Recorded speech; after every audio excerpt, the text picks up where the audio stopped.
जब होली का त्योहार महाराष्ट्र में मनाया जाने लगा, तिलक वगैरह लोगों ने इसका बड़ा विरोध किया क्योंकि लोग की गाली गलौज गंदी बातें, क्योंकि यूपी के लोगों को वहाँ भैया लोग कहते और महाराष्ट्र में मराठी में गालियां है ही नहीं, करीबन नहीं। और ये सब जो गालियां होती हैं गंदी गंदी, तो ये सब मराठी लोग भी हिंदी की गाली देते, क्योंकि जब उनके आने तो उन्होंने यही इम्पोर्ट किया हुआ। और अधिकतर गालियां हिंदी की बोलते हैं और मराठी की गालियां तो कुछ होती नहीं है।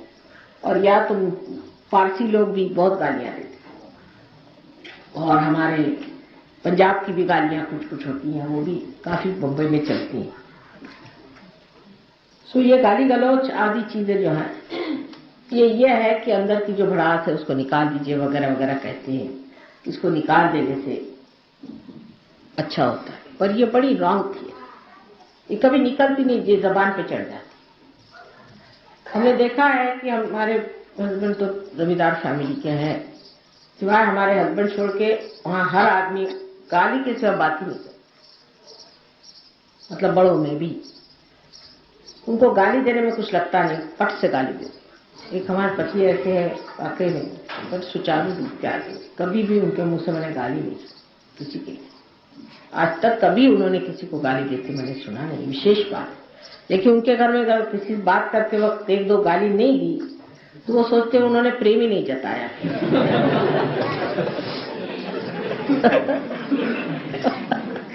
वहां तरीका ये है कि दोस्त को मिलेंगे तो 50 पहले गाली देंगे, उसके बाद फिर गले मिलेंगे।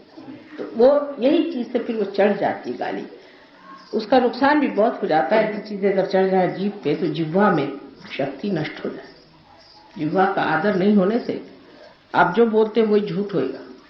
जो आदमी मुंह से गाली नहीं देता है उसके जिह्वा पे शक्ति होती है। आपने बहुत बार देखा होगा कि भाषण करते करते कुछ कहना भी होता है तो मैं ठिठक जाती हूँ कि कहीं ऐसा न हो कि जो बातें जैसे ईसा मसीह ने कही थी कि सुअर के आगे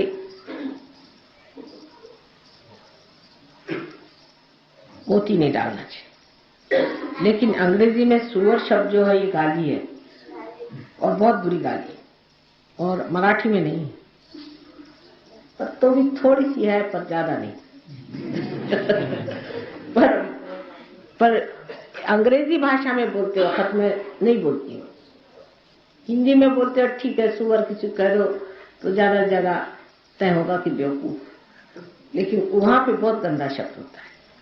इस तरह से जहां जहां जिस तरह का व्यवहार है उसकी मर्यादा रखते हुए आदमी को रहना चाहिए, नहीं तो जिह्वा जो है वो नष्ट हो जाए। जिह्वा की शक्ति जो सरस्वती की है वो नष्ट हो जाती है। इसलिए भाषण में भी इसको वाचालता कहते हैं, वो बुरा होता है, और वाचालता के साथ भी अश्लीलता तो बहुत। तो एक हम लोग सुबोध घराने के हैं, और सुबोध घराने के लोगों में एक तरह की सभ्यता डिसेंसी होनी चाहिए, और उस सभ्यता को लेकर के हम लोग गाली गलौज से बात नहीं करें। और इसलिए कहते हैं कि होली में कुछ न कुछ गाली देनी ही चाहिए। घर में भी तो आपने होली मनाई, और इस तरह से घर में लोग भंग भी पीते हैं। अब बहुतों ने कहा एक दिन भंग पीने में क्या हर्ज है, वहां कोई हर्ज तो है नहीं, ऐसी कोई हर्ज नहीं है।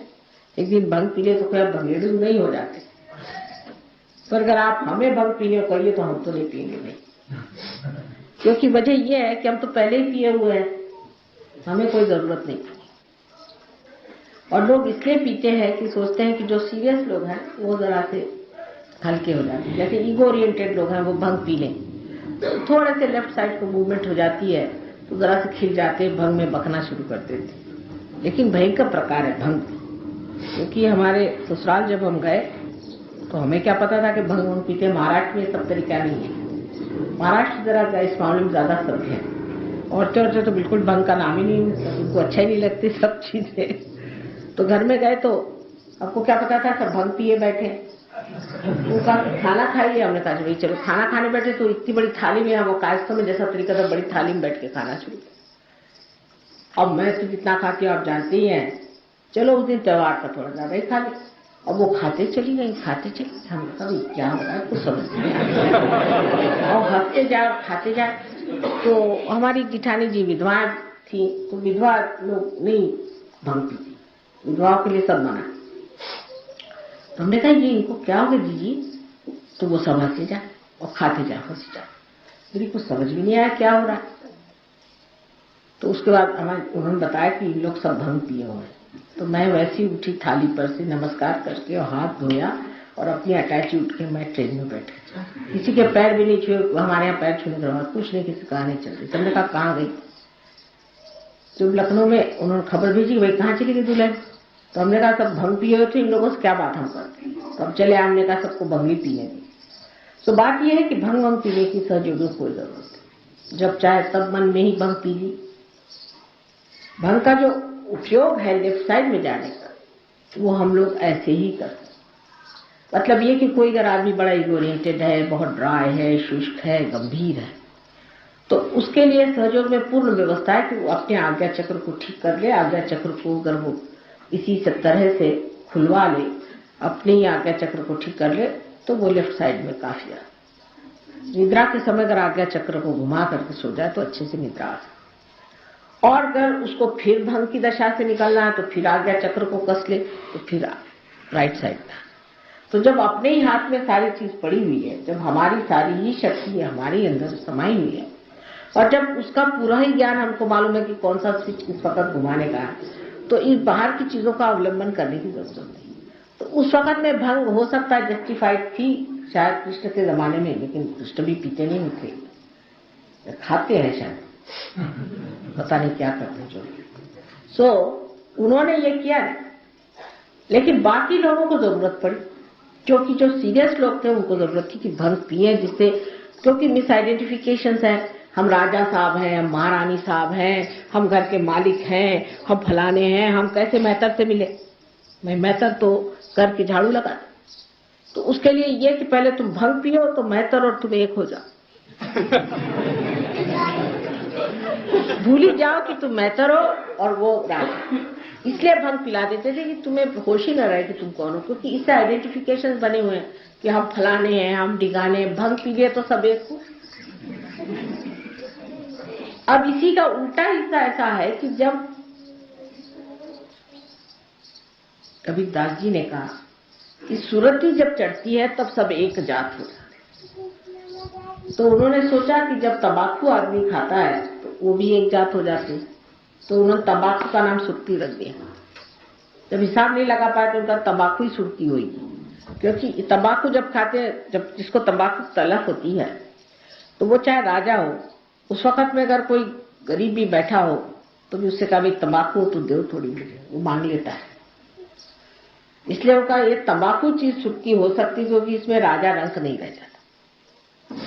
ये इंसान की खासियत है कि किसको कहाँ जाके मिलाएगा वो वही जाने।